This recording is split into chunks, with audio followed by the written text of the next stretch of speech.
What's up guys, it's your boy X-Rated Kids here. It's gonna be a little bit of a different video today. As you see, we're not in a shoe convention or anything. Today we're actually purchasing a brand new vehicle. I already know what I'm trying to purchase. We're here at Acura. If you guys didn't know already, I had a 2007 Honda Civic SI. Probably pop a picture right here. It was time for an upgrade, so I gotta go a little bit bigger. I was like shoving my way, cramming in the SI. That's the only hint that I can give you guys, it's a bigger vehicle.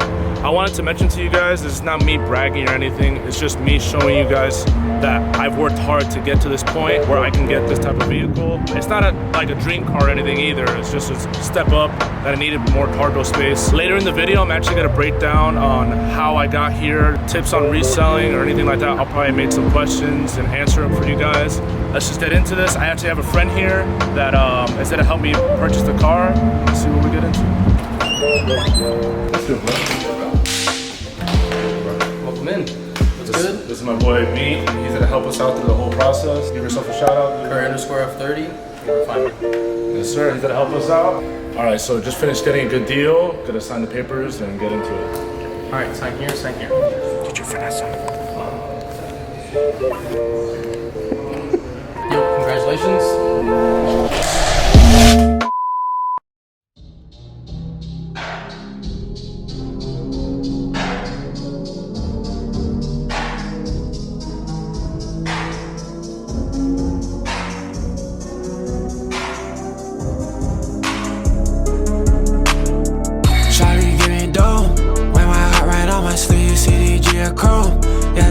Make-believe when I'm in my zone.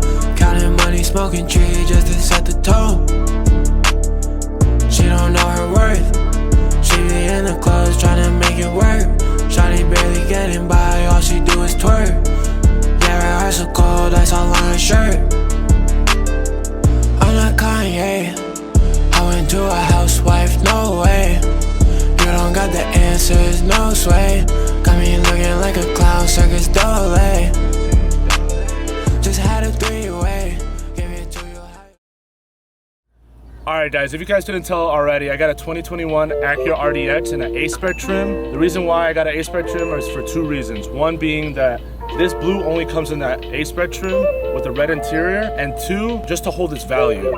If you get a higher trim level, typically, I mean, if you get a base model, then they depreciate a lot quicker. But if you get a higher trim level, they hold their value a lot better. Big reason why I got this as an SUV is because one, I need a bigger space. Obviously, I mentioned earlier in the video I had an SI, but this has a really big trunk space. We're gonna get into it. We're gonna show you like how many, I brought Home Depot boxes to see how many I can fit in the trunk. All right, I do drive a lot, so I had to take into consideration like engine size. This is actually a 2.0 4-cylinder, so it's really gas efficient. I drive about like 20,000 miles a year, roughly. So I definitely have to take that into account. All right, now let's head towards the back just to show you guys the main reason why I got an SUV. So you guys can take a look at the trunk space. It's a lot bigger than my old SI.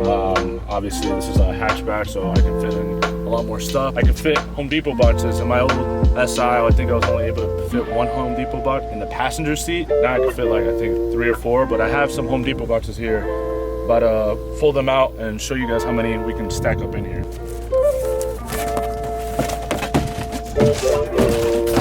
As you see, we have 4 XL Home Depot boxes. We're about to dump the seats, test how many boxes can fit in the car, and see if we can actually fit all 4 of these.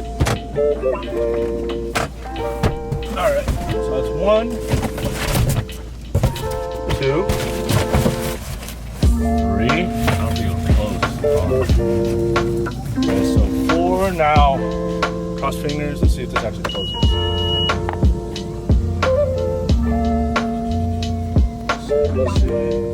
Yes! Alright, so I actually had some extra space in there, like in the holes. So probably a few pairs could fit in there, but aside from the XL boxes, like if I just dumped all shoes in there, I'd estimate anywhere from 150 to 200 pairs. And that's not even including the passenger seat. Don't get me wrong, I probably wouldn't put any XL on the passenger seat just because it's leather. But if I were to just dump a bunch of shoes in there, I'd probably say around 200 pairs I could fit in here. Way better than the SI. I maxed out. Like, it was bad. I had some on my lap. Maxed out like at 100 pairs, so way bigger upgrade from here. Yeah. All right, no problem. All right, before we got really interrupted, we had to go to a different spot, literally across the street. Stupid, but whatever. But let's show you guys the back seat. There's actually plenty of space back here. We had a full car before, no complaints yet. Everybody was like chilling back there, really comfortable leather. Everything's pretty good. So now this is the front of the car. This is where all the magic happens. Start this baby up, and this is a full dash. It's actually, I think it's a 10-speed. It has sport mode, so paddle shifts whenever I decide to race and like race all these shitty resellers. And snow, we always need snow option when we're in Florida, but this is what I usually keep it on. All right, you guys see these blue buttons? I don't think I'll ever own a car without these buttons. These are AC seats, much air goes through the seats. Last thing I forgot to mention, as you saw in the back seat, I have red interior, red guts. So noticing the red and the blue and the contrast between the two bars, noticing those two things, it was a must-have for me. So that's the reason why I have the red interior. But that does it with talking about the car. Now I'm gonna talk about how I got the car. So what I did was I wrote down a few questions on my phone on notes, just general questions that I figured you guys would probably ask. First question I said was, how do you afford a new car by just selling shoes? So how I personally do it, what I do is I try to get my face out there, try to go to events all the time. I wake up every day, go in the morning, I go on my phone, DM different people, or they either hit me up with lists on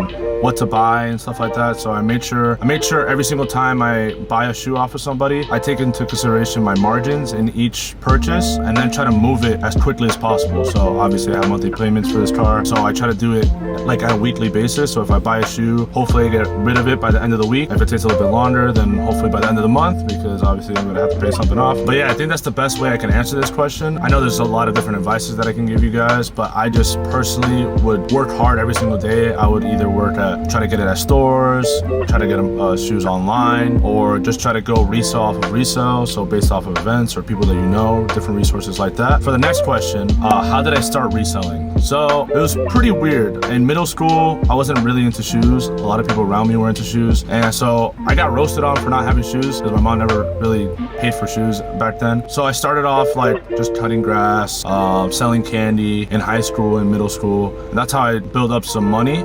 And with that money, I actually started restoring shoes. So I saw people like having paint chipping on their shoes or anything like that. Or like when soles started like getting yellowed, I would ice them up. I have some pictures, so I'll probably throw some up.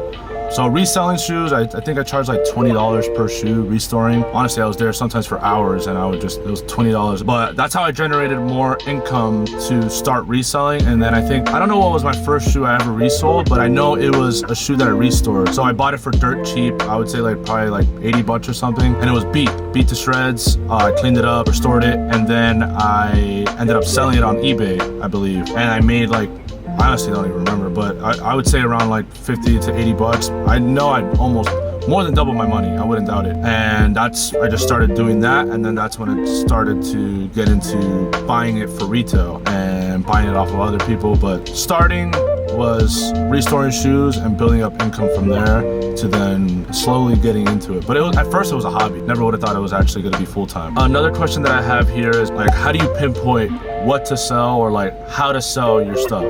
So let's say I know a lot of different people. There's like buy and hold, which are like investors. So you have to have a lot of capital. There's people that are just starting off, so they're just buying one shoe.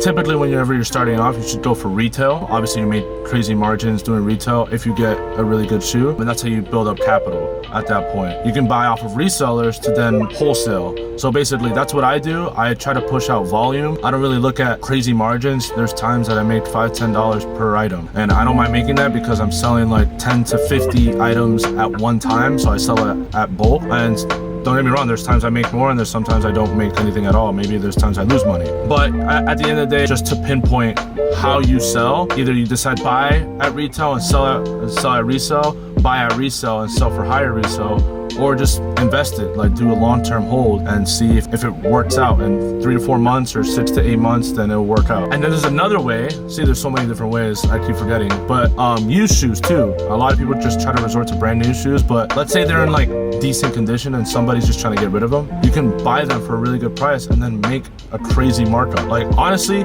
back in the day, I used to make crazy margins on used shoes because people just want to get rid of their used shoes, and then you can sell them for almost what a brand new shoe goes for. You'd be surprised, especially with this market now. All right, well, I don't have any further questions. I don't want to bore you guys too much, but one thing I really did want to emphasize is staying consistent. To stay successful or in anything that you do, you have to be consistent. You have to keep on working on your craft and eating dirt throughout the whole time in the beginning to then be successful in anything you do. But yeah, guys, I think that does it for the end of this video. I do want to say I appreciate all of you guys, for anybody that has done business with me, anybody that has reached out to me, anybody that has gone up to me in an event. I couldn't do any of this without any of you guys, like either purchasing off of me, pressing like button on this video or any other video, like subscribing, all the people that support me, like family, friends, people that I don't even know, you guys. You guys like mean the world to me, because at the end of the day, I wouldn't be in the position where I am right now if it wasn't for you guys. Yeah, guys, if you guys enjoyed this video, make sure you guys smash the like button, comment down below what you thought of the video. I know it's a little bit of a different video, and make sure you guys are subscribed. Till next time,